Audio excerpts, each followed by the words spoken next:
everybody, and welcome to a fresh new episode of What I Know So Far. I am Trish Sir, along with the gorgeous Karen Mills. Hi, doll. Got a little something on the forehead. What is that? What is that from here? If you are listening and not watching, Karen's got what looks like a little bit of a. Is it a cut? A gash? It's a cut. Ow. Yeah, it's a cut. It. That's a serious. Like, you took a dinger to this. Are you okay? Yeah, I'm okay. It's not that deep, but it hurts, and it's got a little knot on it, and I've been over to unplug something and caught the corner of a shelf, and I mean, you know, when you go down fast to unplug, like when you're hurrying, and it wasn't like I just kind of. Oh no, you went with conviction. Yeah. I just, oh God. The kind that make you a little bit dizzy, or as my papa would say, you see birds. Yeah. It's like, what? And hear them too. And hear them. It's so true. Oh, honey, yeah, no, you got yourself good. Yeah, I didn't notice it. And then I was like, wait, is that your hair? And then you pushed it back. And I was like, oh my gosh, you got yourself. Yeah, you've got that good, cute hair. Look at that. And just like that.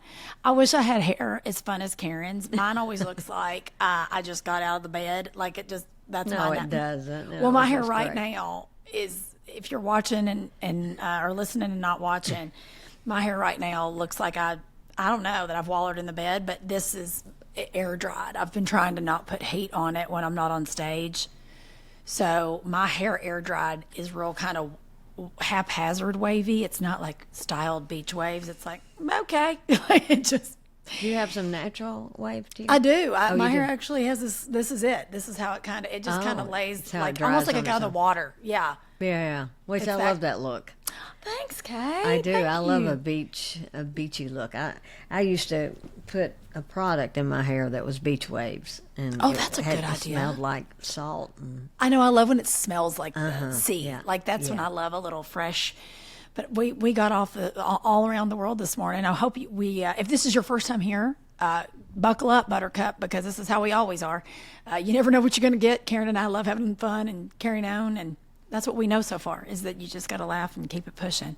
So we used to plan our episodes, and now we just go, we'll just go in there and talk. Yeah. I mean, y'all are our friends. That's why you're here. We just love talking with you. We're not going to give you straightforward linear life advice like Mel Robbins. Mel's darling, but she's already doing that. We're just going to be like your fun friends that have perimenopause and menopause that are like, I have something to tell you. What? I don't know. I forgot. Exactly. That's like my friend Marcia called me one day and said, I remembered what it was I couldn't think of the other day. She said, but now I forgot it again. And I said, oh, don't worry about it. I don't even know what we're talking about. Doesn't that make you feel good that you're not alone? You know? Oh, no.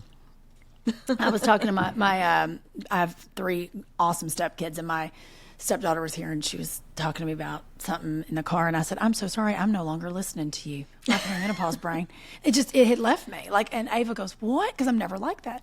I said, I'm so sorry, baby. I said, my perimenopause brain tuned you out, literally tuned you out. You sounded like the teacher from the Peanuts. And she was like, are you kidding? I said, no, you just got to give me some grace. I want to hear everything you have to say, but I'm being honest and letting you know.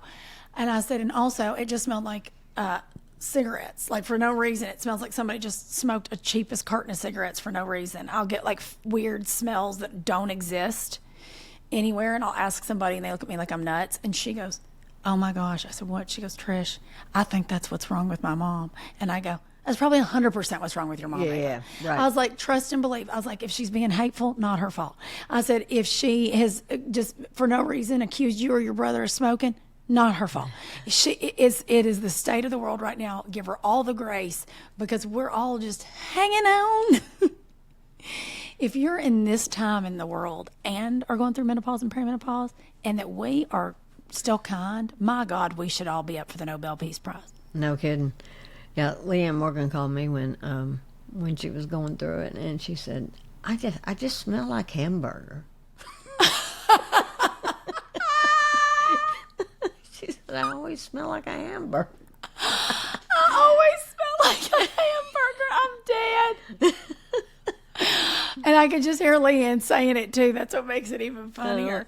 Oh my God. For me, I truly hear you and Leanne in my head all the time, because you know me. I've been the queen of like, I always want to be put together, and I try to always just make an effort because I always like dress for the day you want to have, that kind of stuff. Right. And I have officially hit, and I can't tell y'all, I've been friends with you and Karen, or you and Leanne, sorry, for 15 years, and I don't remember a time that y'all have not said to me, I don't care. Like, I just don't care. We used to care, but I don't care. And I can't tell you now, 15 years later, on a daily basis, something will happen, and I go, I don't care. I don't care.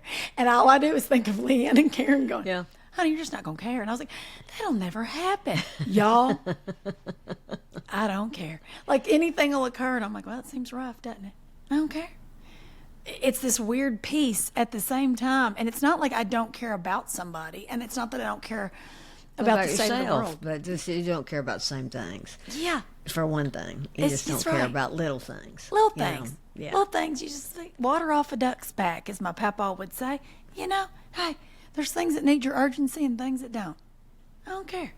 Well, and having grown up in the South, both of us, I mean, you know, the need to please people and to be liked and all those things. Oh, my Lord. Exhausting. Now, if somebody doesn't like me, I'm like, oh, good, one less person to make small talk with. I mean, I Yes. just do not care. It just does not matter It's to me. the most freeing thing that I wish someone pulled you aside. Remember when y'all had to go do the thing in school where, I don't know, maybe y'all went to Montessori school and they didn't do this, but No. they'd pull us aside and they'd explain, like, all the girls had to go here and learn about periods, and all the guys went over here and learned about their junk dropping and all the thing, whatever. I wish they pulled us aside and kept that going and been like, listen, here's the bright side. At about 50, you're not going to care. Yeah, none of this will matter later. And none of this, everything you have stressed about is not going to matter. You're never going to sweat the small stuff again. Like, that would have been that glimmer of hope. I'm like, I can get through all this. Cool. But no one told you, so you didn't know. I mean, that is the good thing for the Gen Alpha coming up, even after Gen Z, Gen Alpha. I think they're going to be okay. Those kids are going to be all right because they're starting to go back, and they don't like to text. They want to talk on the phone. They want in-person They do. conversations. Yeah. Oh, wow. Gen Alpha, this is the two things of Gen Alpha. They think texting is antiquated because it's like writing. They're like, why would I write all that out when I could just pick up the phone and talk to them? I'm like, yes, thank you, Gen Alpha. They also would prefer it and or on FaceTime because they're like, things get lost in translation, and I don't want what I'm saying to get lost in translation. I'm like, yes, little baby children, you are correct. Yep. And then there's also the ones that are like, I'm not going to be caught with receipts.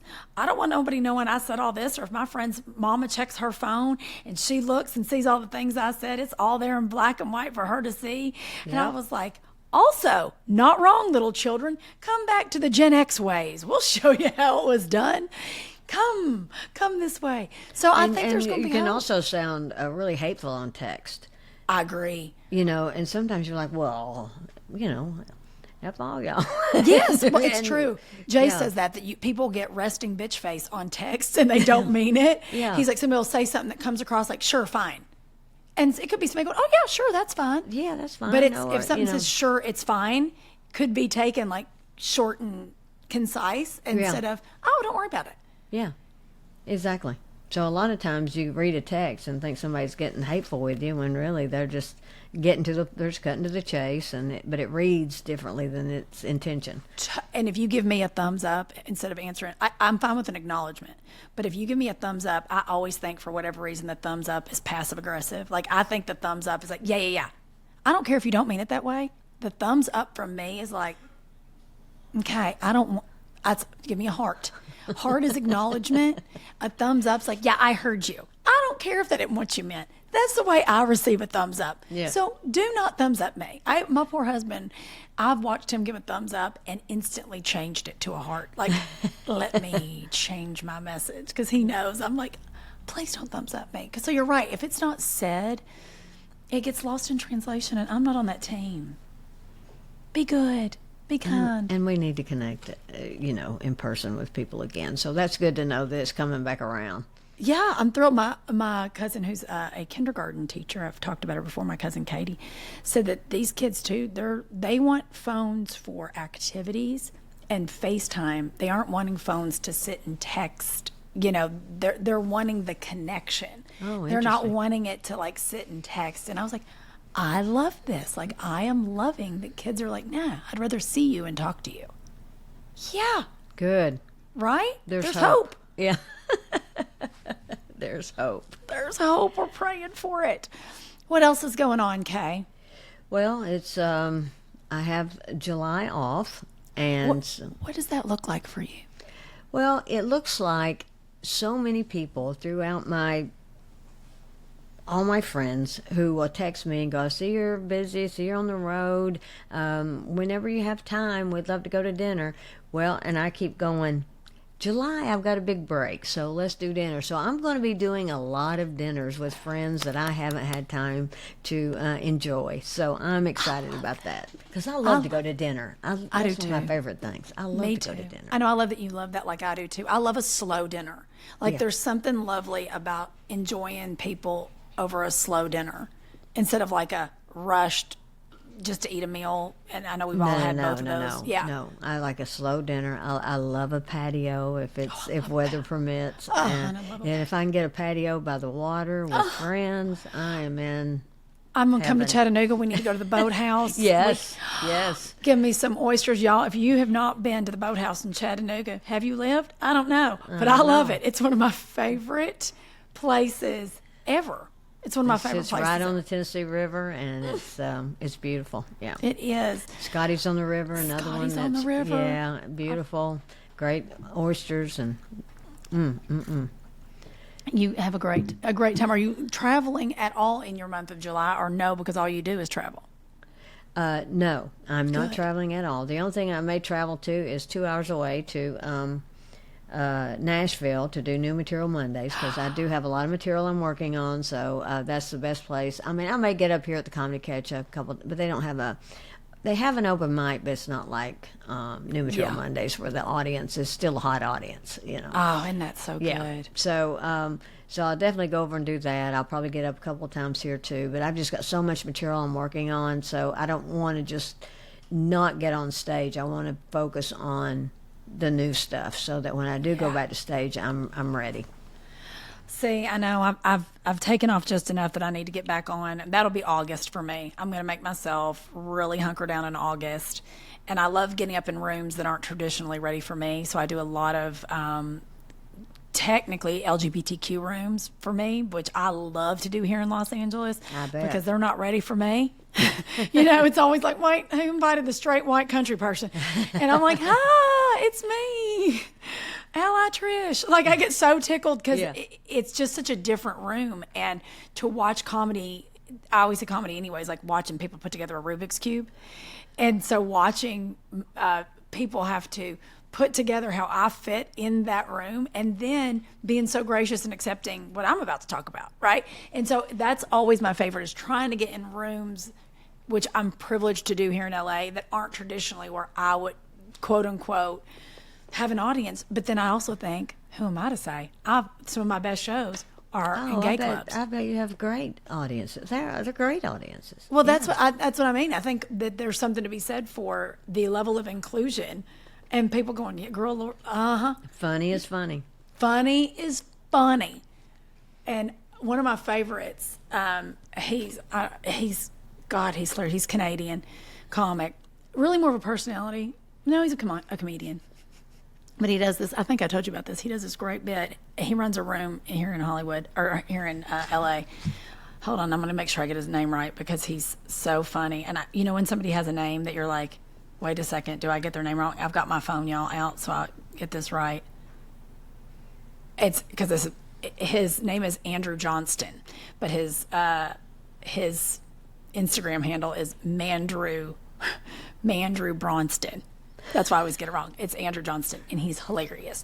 And he just started doing this bit that has me so tickled because I was raised in the funeral business.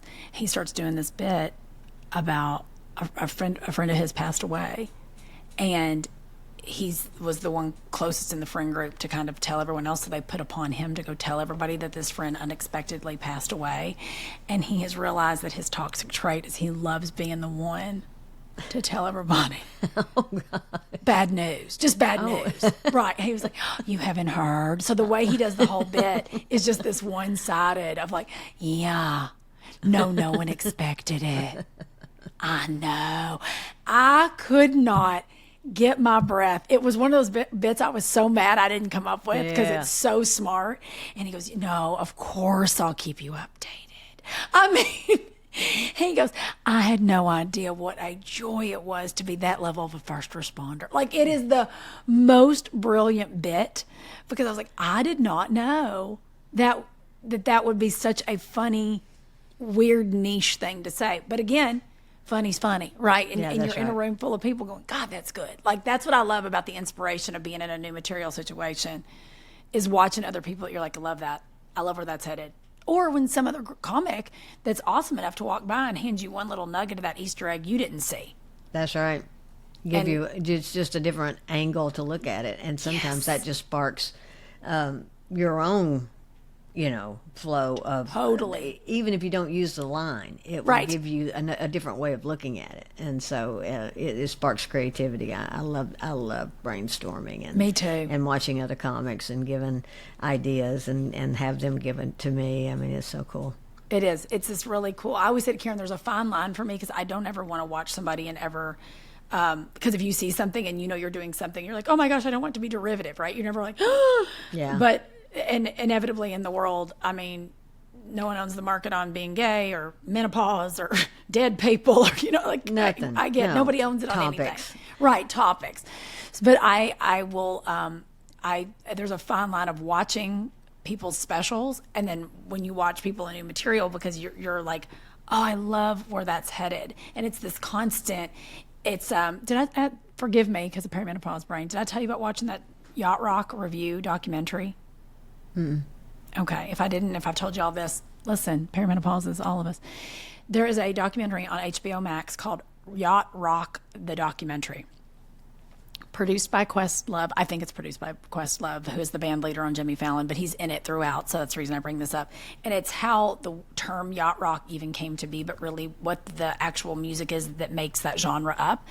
And I mean, interviews by Kenny Loggins and Michael McDonald and the band Toto, but what it shows, this is why I'm bringing this up, that specific genre, that era of music and how prolific, I mean, obviously here we sit in 2025 and it's its own genre and still listen to as much on repeat as music that is right now, that those artists all cross-pollinated on each other's albums, meaning like session musicians on all of those albums played on each other's albums. Michael McDonald did background vocals or played keyboard on almost every, like it was over 5,000 songs that they cross-pollinated on. Oh, wow.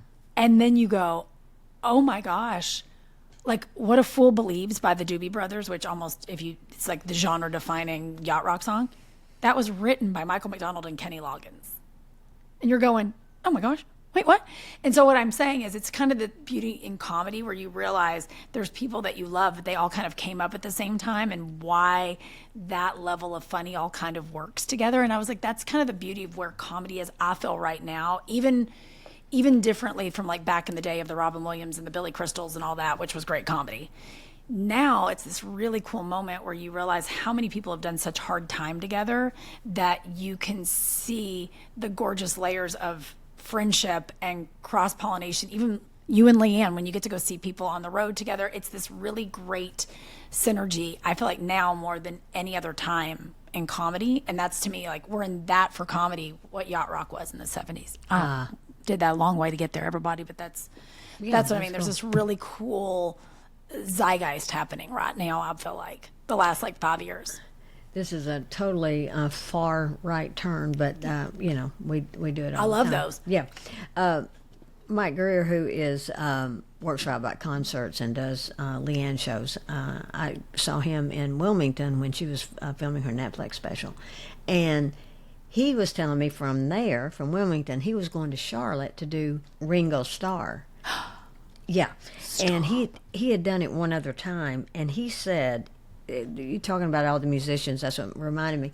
But he said that I can't remember exactly, but like the drummer from Toto, or the guitar, or the bass from all these other classic bands is who plays for him. Yeah, I bet. Yeah, and said that he comes in, black SUV pulls up, Ringo comes out, goes to stage, does 45 minutes, takes a break, has his own personal chef backstage making him a smoothie that's all like energy, super healthy. He takes like a 15-minute break, drinks his smoothie, then they play Africa and all their hits from the bands they're from, which is like a 15-20 minute segment that's awesome. And then he hits the stage again. He's 85 with as much. Get out of town. Yeah, he's 85. Yeah. He looks amazing. I know. And he hits the stage again with as much energy as he walked. I mean, he says it's just phenomenal. And then he ends the show straight out the back into a black SUV and gone. Said it is Elvis has left the building, but it's a phenomenal show. I want to go to one of those. Yeah, I was fascinated by the story. It was just so cool. We just watched the George Harrison documentary, too. If y'all don't know, I'm a rock doc nerd. I will watch as many rock docs as I can because I have such a love of music and have no musical ability whatsoever. Me either. Yeah. None. Yeah. And we watched George Harrison's, and it was done by Martin Scorsese. So I thought it was going to be something, hello, Martin Scorsese. Yeah. I don't know if Martin Scorsese just texted this one in. It was the kind of documentary when you watch it, you kept feeling like you got up to go to the bathroom several times, yet you never left the sofa. So I was like, who are these people? Like, there's no context to who anybody is. They're not even like some lower thirds to tell you who the person is speaking. There's a lot of timeline jumping, so you don't know when this happened in the chronological story of George Harrison's life. So I was like, I'm so confused. What's happening? And I did not realize, though, in the course of that at one point, George Harrison sued Ringo Starr. Yeah, my brother's a big Beatles fan, and he knows all that kind of stuff, and he told me that, yeah.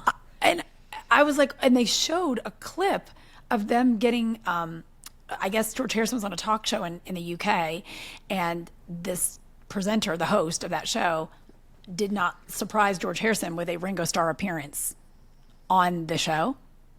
And it was like right before John passed away. So it was like that little gray area, John passed away in 1980. So it was that weird kind of, the band was still slightly contentious. We're all happy to be free of each other, but really they only wanted to be with each other. And so it was this little weird moment. And I guess Ringo put out a song that George wrote or produced, one or the other, forgive me for not, might have been both. And Ringo changed a couple of things on it and just put him in as like, one, not the other, right? So maybe like as a producer, but not a writer or whatever it was. And George sued him. And so this was like weeks after the lawsuit. And this presenter has Ringo, and Ringo just called him right out. He goes, yeah, no, he's mad at me. And I was like, what? But it was like almost like watching siblings because they've been together so long. Uh-huh. And George was like, no. Like, and I'm sitting here going, what in the fresh hell? And I thought it was even weirder that Scorsese just left that like weirdness in the doc with no explanation, by the way. They just like that clip and left it, no resolve. And I'm like, what am I watching? This is unhinged. And I was sitting there just thinking, like, what a different universe that they were only a band for like such a short amount of time, the Beatles. Yeah. And that they're still and still just a phenomenon. And still as prevalent. Like they're in my constant life rotation. Well, and you probably know this, but when Dolly did the rock album, yes, she called Paul to see if he would sing backup, and he said, "Not only will I sing backup, I'll get Ringo, and I'll play piano, and he'll play drums." So, yeah. Oh yeah, she gets by with a little help from her friends. That's right. I did. I can't sing, but I slightly word talked it. I know. Look, Dolly, I realize on a daily basis how much we need more Dolly energy in this world. As things get more and more heavy, I always think, what could Dolly do for us all right now? Like that would just lift our spirits. Besides selling out her shows in just minutes in Vegas, which you know, Dolly, if you're listening, because I know you love Karen and I like we love you. And I'm even looking, I just said to Jace, I was like, if I have to leave California, I would get a little place in Tennessee just so I can get a Dolly Parton license plate. I would. It's the truth. If you offered me a Dolly license plate, I'll move to your state. That's kind of how I feel like it's okay. And if they rename B&A in Nashville to the Dolly Parton Airport, I'll find every reason to fly in and out of B&A just so I can have a ticket that says you're flying to Dolly. I can't imagine why they wouldn't. I don't understand. Is that on the table? It's on the table. Yeah. I think it should be. 100%. Because I think, wasn't it named after Barry? B&A stood for like Barry Hill. I think. I don't know. I never Forgive knew, me. but it needs to be Dolly. It needs to be Dolly or Parton International. I feel like Dolly. You just need to be called Dolly International. Just Dolly. Yeah, Just Dolly Dolly. International. Yeah. Dolly International. Everybody's going to find a reason to fly into Dolly International. Yeah. How- DIA. DIA. Where are you flying? I'm going to DIA. I'm going to Dolly. Oh, I love heading to Dolly. No one will call it Nash Vegas anymore. It'll just be Dolly Land. Just like Dollywood. Cleavage International. Cleavage International. She'd have so much fun with like all the Dolly-esque murals in there. At everywhere you turn in that airport, it'd just be Dolly. Yeah, so the concourses, you just go to Boob C. Yeah, yes, Terminal Jolene, Terminal 9 to 5. Yeah, that's good. I like that. Where are you headed? Oh, Backwoods Barbie, that's Terminal E. Those are our connecting flights. I'm in, Dolly. Listen, if you need help, I'd love to be part of that rebranding team for Dolly International Airport. Yeah. Welcome to Dolly International Airport, where I will always love you. I always love you. If you are here and have been delayed, we have all experienced a hard candy Christmas.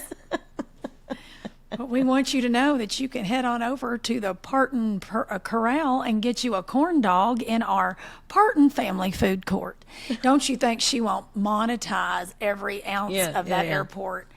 Oh, Dolly, there's nobody, by the way, that has lit the way for branding 101 like Dolly Parton. That's she right. is the branding mecca genius from the word dot. I mean, she's it. So... And we have quick shuttles to Dollywood. Oh, honey, she'll probably have puddle jumpers directly over to Pigeon Forge. what I mean. Helicopters. Dolly, we're here. I'm on this team. I also want, and then if you could put a Dollywood Resort hotel in case you have a unfortunate layover at Nashville, right at the airport, you could have a connecting airport and have a Dollywood Resort. Kind of like they have the Gaylord Hotel. Just take the Gaylord Hotel and turn it into a mini Dollywood. You're welcome, Dolly. Yeah, you're you're welcome. welcome. It'll You're be the in-town Dollywood if you've been delayed. Not Dollywood, Dolly did.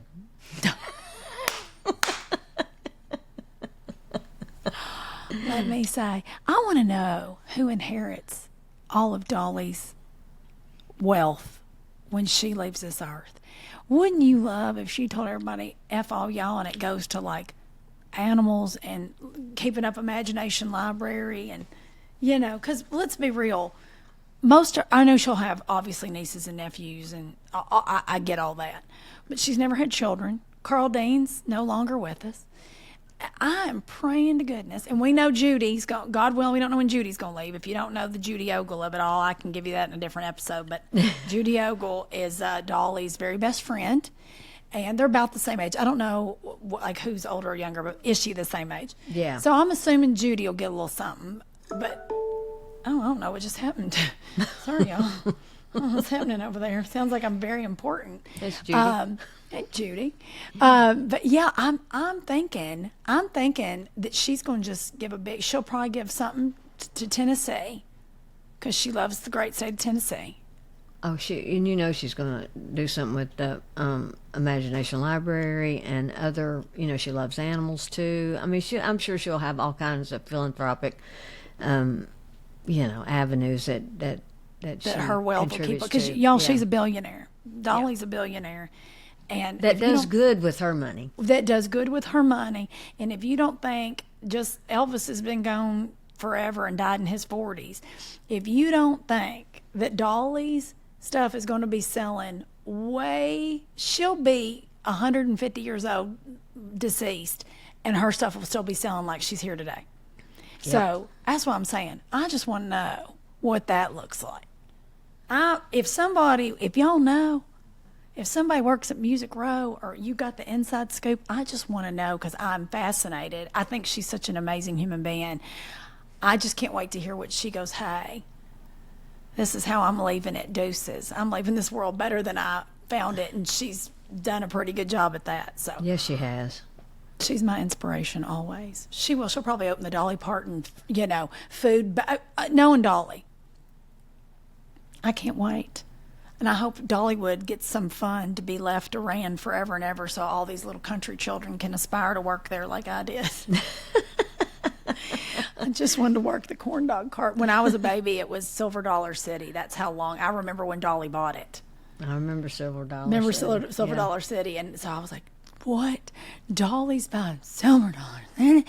I was just like, this is going to be the most magical place on the planet. When you're a country kid, you think that it's something. It was like our own personal Disneyland. Yeah. Yeah. Her. She's the best. Well, all right.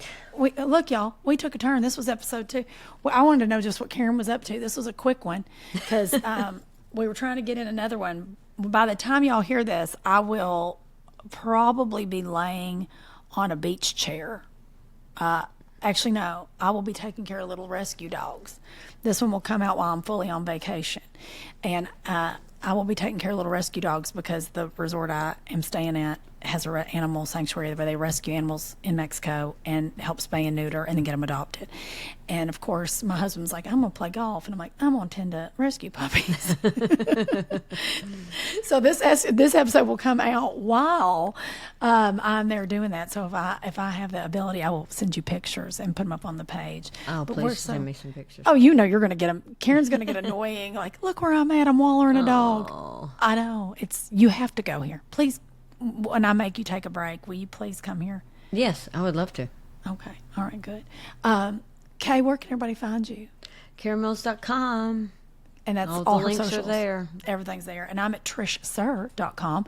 All my tour dates, everything. But if you need me on any social, it's at trishsir.com. And then follow along on the podcast is at What I Know So Far Pod. And that's on Instagram and on Facebook. Or you could just follow us and we'll tell you how to get to us and listen to us. But please rate, subscribe, and review the show. It doesn't take but a second. You don't have to sign up for anything. Wherever you listen to podcasts, just give us a rating. It means a whole lot to us.